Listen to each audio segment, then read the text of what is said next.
Hey everyone, Jerzy Poznar here with Up Close Travel, getting you up close with the world's greatest destinations. Today we're going to get up close with the great white continent that is Antarctica.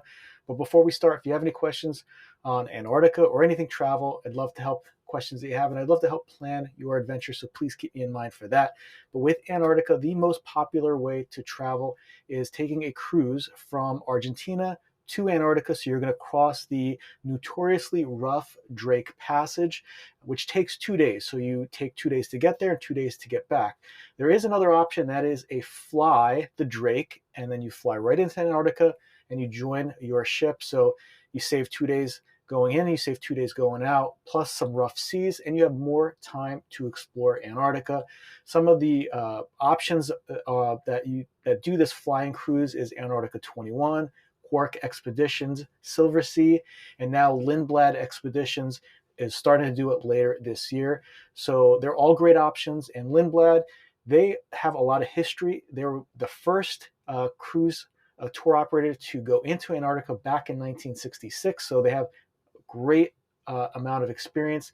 But now they'll be starting later this year to start doing the Fly the Drake and cruise Antarctica and fly back. So they'll have a couple of different options, which we're going to look at in a second. They also have one that's a fly halfway or fly over and then sail back. Let's look at those options right now. Let's fly the Drake with Lindblad Expeditions, which is in partnership with National Geographic. These are the two jets that take you from Chile over to Antarctica to see these little wonderful guys. Here's a quick overview as to what you can expect. So from Puerto Natales in Chile, you're going to fly to King George Island. You'll sail around Antarctica, and then you'll fly back to Puerto Natales. There's 3 itineraries where you can fly the Drake. There's an 8-day, 9-day, and a 10-day. There is also a 4th itinerary where you fly one way and you sail back on the Drake Passage the other way. This one here, we're going to look at these 3, fly the Drake both ways. A lot of similarities in these 3, which we'll see.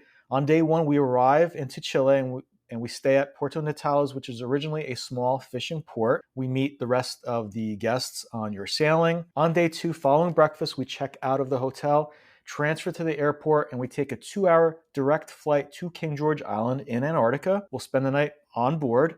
On day 3 to 6, we explore Antarctica. On day 7, we fly back to Puerto Natales and we stay overnight at the same hotel.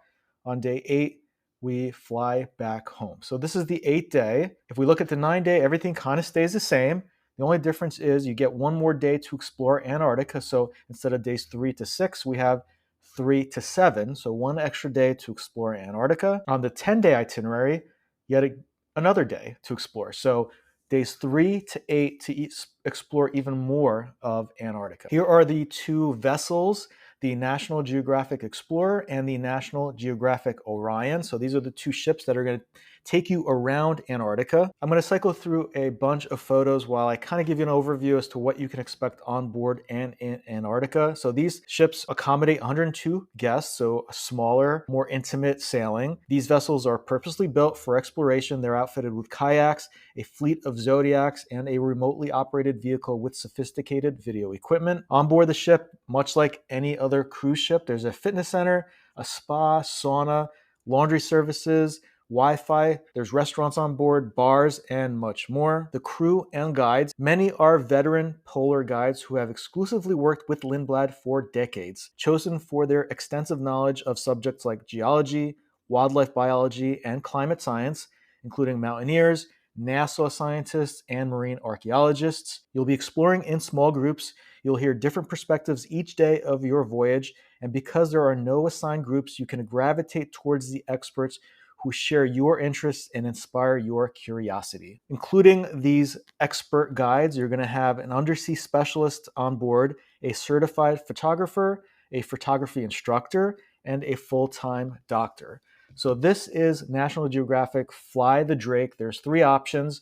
There are other cruise lines that do it: Antarctica 21, Silver Sea, and Quark Expeditions. National Geographic has a a great amount of history in Antarctica. Again, they were the first ones there in 1966. This is going to be their first time later this year flying the Drake. So I have no doubts that they'll be fantastic at it. But there's other options if you're interested. You can call me, ask any questions that you have. And if you like help planning your journey, I'd love to help you do that as well. So National Geographic, fly the Drake. This is a fantastic bucket list trip. I'm always available. Thank you so much for watching, and take care. Bye-bye.